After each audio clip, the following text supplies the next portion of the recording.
Let us consider a conductor AB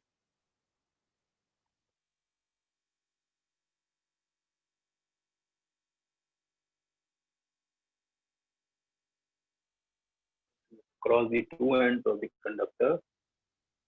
We connect a source of electricity, a cell or a battery.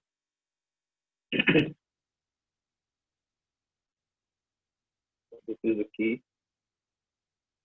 When key is pressed, current starts flowing in a direction from positive terminal to negative terminal, and the electron starts flowing from negative to positive terminal because electron flow is opposite to the conventional current. So electrons are flowing through any cross section in the direction from B to A. If V is the potential difference applied, then across the conductor the potential difference will be V. Okay. And now, if you remember that what is potential difference? It is the amount of work done in carrying a unit positive charge from one point to another. The potential difference is work done in carrying a unit positive charge from one point to the other point of the conductor. Now suppose if W is the work done in carrying charge Q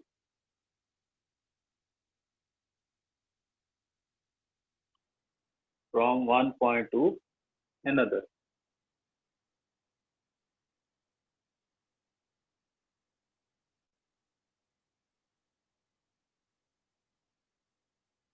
Then, by definition, potential difference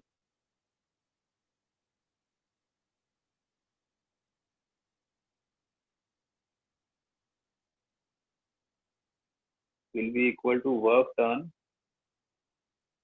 in carrying charge Q divided by the charge. This will become work done per unit charge, that is potential difference. This is the work done in carrying charge Q. Then the work done divided by that amount of charge will give you work done per unit charge, and that is what is equal to potential difference.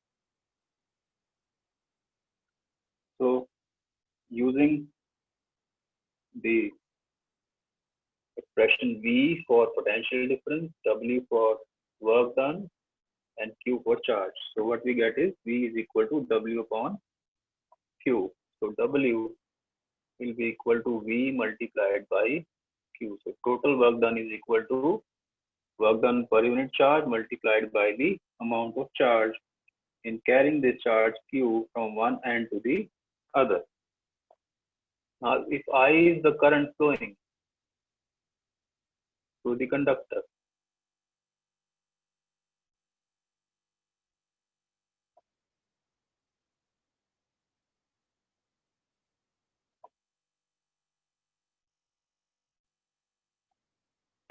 okay, then and time T is the time for which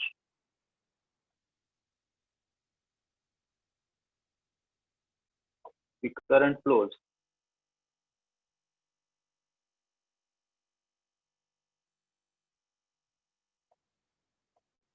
Then we know the expression between I, T and Q. We know I is equal to charge per unit time. Current is charge per unit time.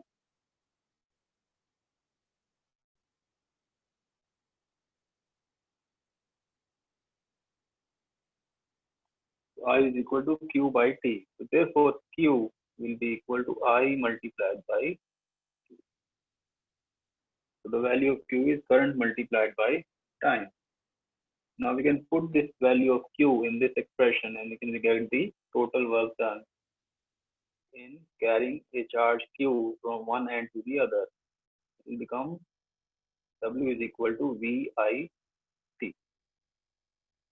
Okay, so this is the work done by the source of electricity. So this battery This battery, which is responsible for movement of the charges from one end to the other in the conductor, is doing this work. So this work is being done by this source of energy. So, and this work that this uh, electricity is, this source of energy is doing, is converted into heat in the conductor, because now the work has changed to another form of energy. So electric energy does the work, and then that work gets converted into heat energy. So basically, energy transfer is taking place, and energy, the transformation of energy is taking place. So therefore, we can write down that the heat generated is equal to VI. So the expression for heat in a conductor, generated in a conductor, is VIT, and this is measured in SI unit is joule. So joule is the unit in which this heat generated is measured. Now we can get other expressions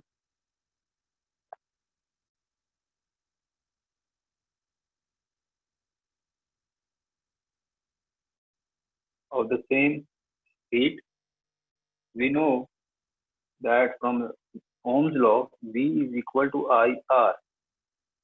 So I is equal to V divided by R. So this we already know from Ohm's law. Now let us put the value of V in this expression. At heat will be equal to V is equal to IR. So put IR, and again I into T. So will become equal to I square R T. So this is one expression of heat, I square RT.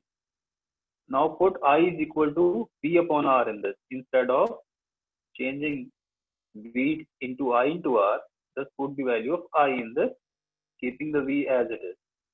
So V as it is, and put the value of I, which is a V upon R, into T.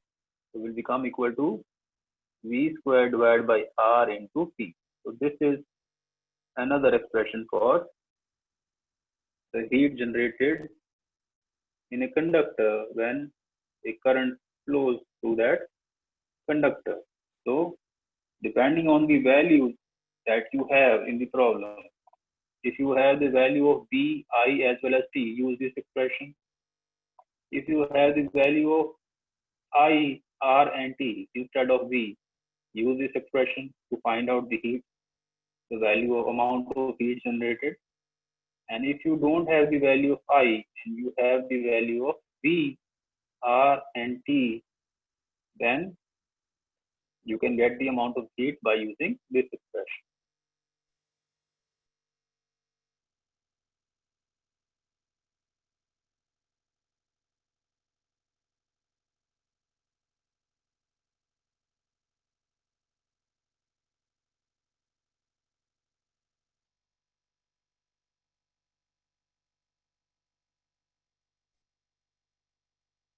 Joule's law of heating. So Joule is the name of scientist who came out with a law to find, which helps us to find the amount of heat generated in a conductor when a certain amount of current flows through that conductor for any given time. According to Joule's law, the amount of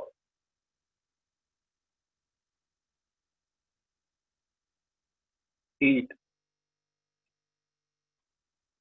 produced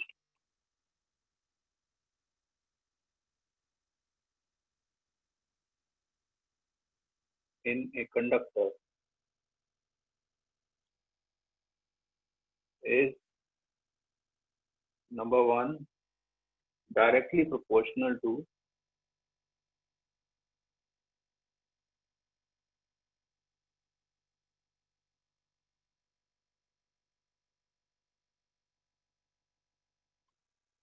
the current flowing, the square of the current flowing.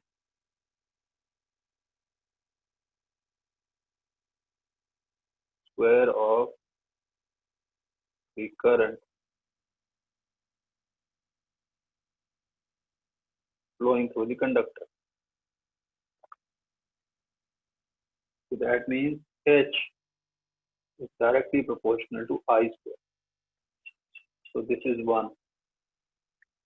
And second is directly proportional to, so I will not repeat the same thing, directly proportional to the resistance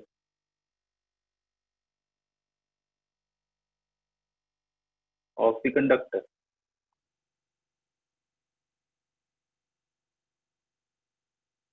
So H is directly proportional to R. And third point is it is directly proportional to the time for which, proportional to the time for which the current flows through the conductor.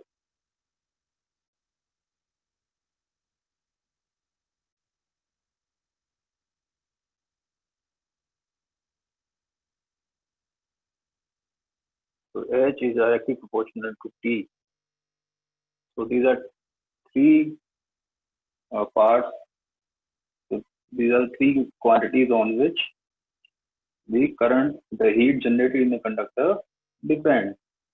And if you combine all three, what we get is H is directly proportional to I square R T. And also we can write down H is equal to K I square R T.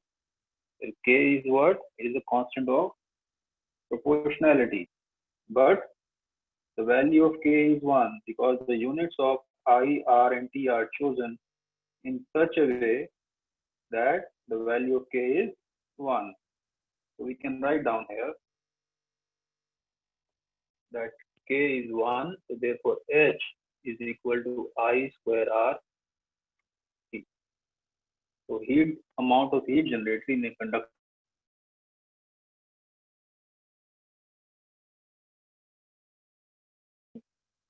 the time for which the current flows through that conductor.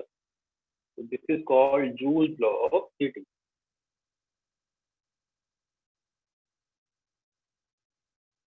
Now we should discuss the practical applications of heating effect of current. So practical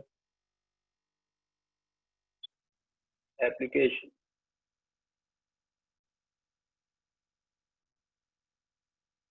of heating effect of current. So one is the electric heater.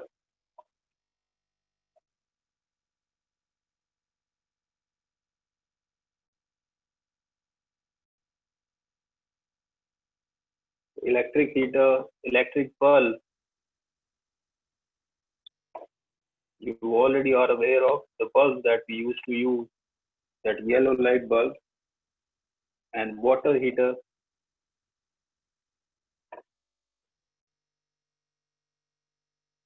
Etc. So these are the, in these appliances, this law, Joule's law of heating is applicable. So when in all these appliances, basically heat is being generated when current is made to flow through these appliances. So whenever these appliances are connected to the main supply, then the heat is generated.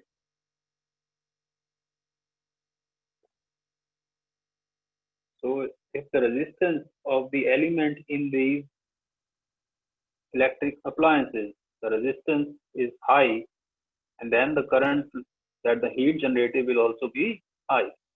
So generally these appliances have high resistance.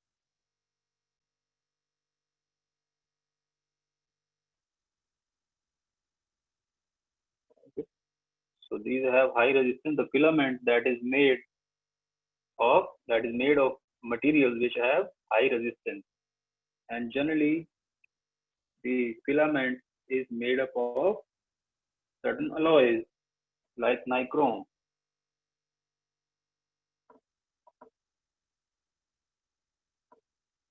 So nichrome is the name of an alloy which is a mixture of many pure metals, which is generally used as a filament in these appliances to generate large amount of heat.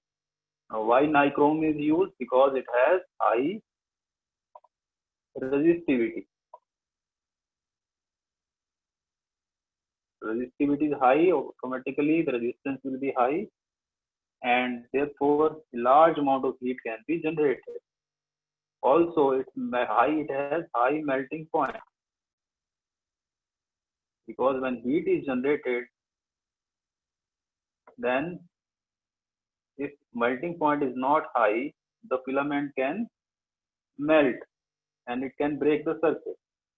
So the properties of nichrome are such that it has high resistivity and very high melting point, so it can operate at very high temperatures.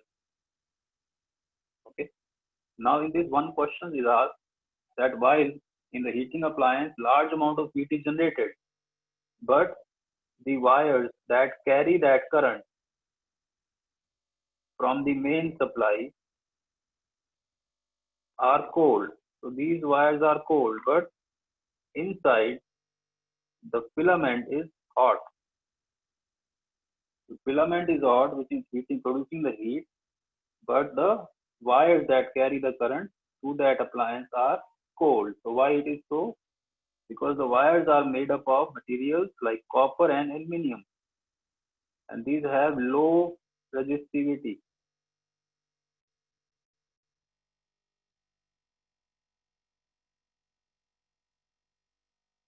Okay, low resistivity means the heating effect is low.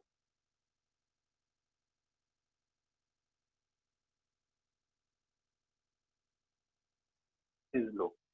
So therefore, they are generally much colder than the element that has high resistivity, and therefore amount of heat generated when current is passed through this is very high.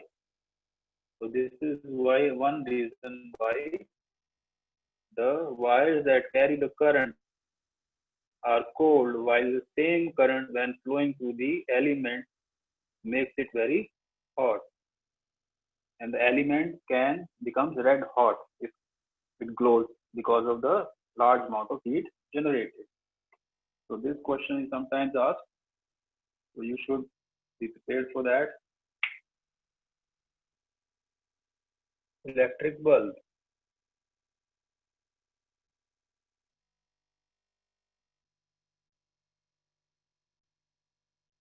Okay, we know that electric bulb glows when current flows through that the filament of the bulb. So this is what a bulb looks like.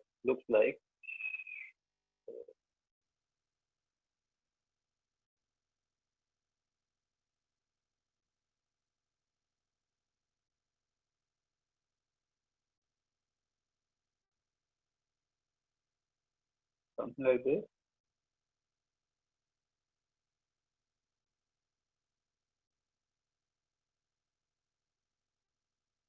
So this is the filament of the bulb.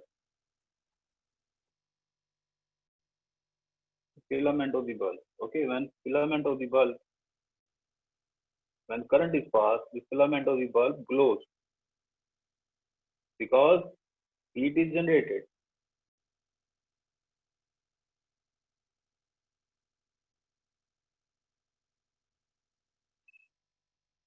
Okay, filament glows when because heat is generated, and because it glows, it gives light. So basically, light that comes out of the bulb is the result of a large amount of heat generated in that bulb. Okay, so basically, heating effect of electric current is working here. Now, the filament to keep working at high temperature should be of certain specification. It should be made up of certain special kind of material so that it can work for a longer period of time. So the filament is made up of a metal called tungsten. The tungsten is used to make the filament of these bulbs because it has high melting point. So that all the heating appliances should have high melting point so that they do not melt and break the circuit and stop working. So high melting point, and this melting point is 3380 degrees Celsius. So that is the temperature. It can work at this much temperature. So that is a very high temperature. Okay. And also it does not oxidize easily. At this high temperature, does not oxidize easily. So it can work for a period of time. Okay. Now, there's another reason why it does not oxidize easily, because this bulb, within the bulb, there is no air. There are certain inert gases which do not let it react. So therefore, these gases which are present in the bulb are nitrogen, which is inert, and argon. Because of the presence of these gases, it does not oxidize easily. Now, another reason why tungsten is used, because it has high resistance. So here, I want to stress on resistance, because some of you answer it has high resistivity. So it has moderate resistivity, not very high resistivity, but it has high resistance. Why it has high resistance? Because resistance is a property of the dimensions, length and area of cross section of the conductor. Why high resistance? Because it is very fine, very thin. So it is made up of a thin wire. So made up of thin wire, very thin wire. That means area of cross section is very small. And it is made up in such a way, so it has many loops like this. So it has like this, it is made. So this is what happens in this kind of uh, spring kind of structure. The length, because now the length is very large.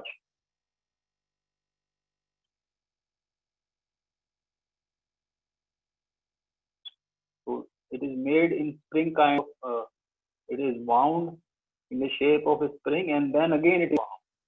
So the length becomes very large. So length is very large and area is very small. And we know resistance directly proportional to L and inversely proportional to area. Area small, resistance high, length large, resistance high. So that is why its resistance is very high, and these are the two main reasons why tungsten is used in electric bulbs. So whenever this question is asked, you can say that tungsten is used because it has very high melting point, and also it has very high resistance and not resistivity. Okay, now electric fuse.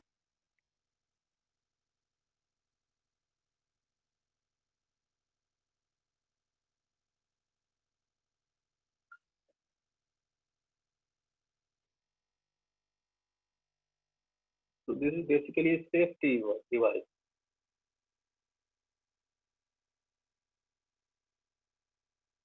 So it keeps the appliances safe from large amount of current. If suddenly a large current flows to any appliance, and appliances are designed for a particular value of current to operate. Now, if more than that current is supplied to the appliance gets damaged. So fuse is a device which protects these appliances from large current. Now, what is electric fuse? Is a wire which is made up of a material. So electric fuse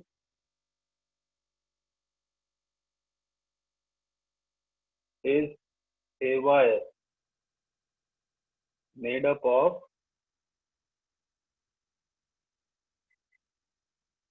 a material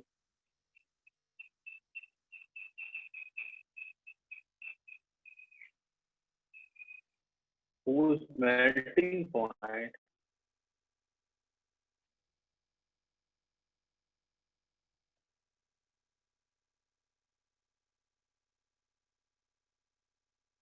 is very low. This wire has low melting point. It's made up of material which has low melting point. The example is tin lead alloy. So this is made up of mixing two metals to make it an alloy. So tin lead alloy. And this wire we can make it of any length and thickness. So we can change the length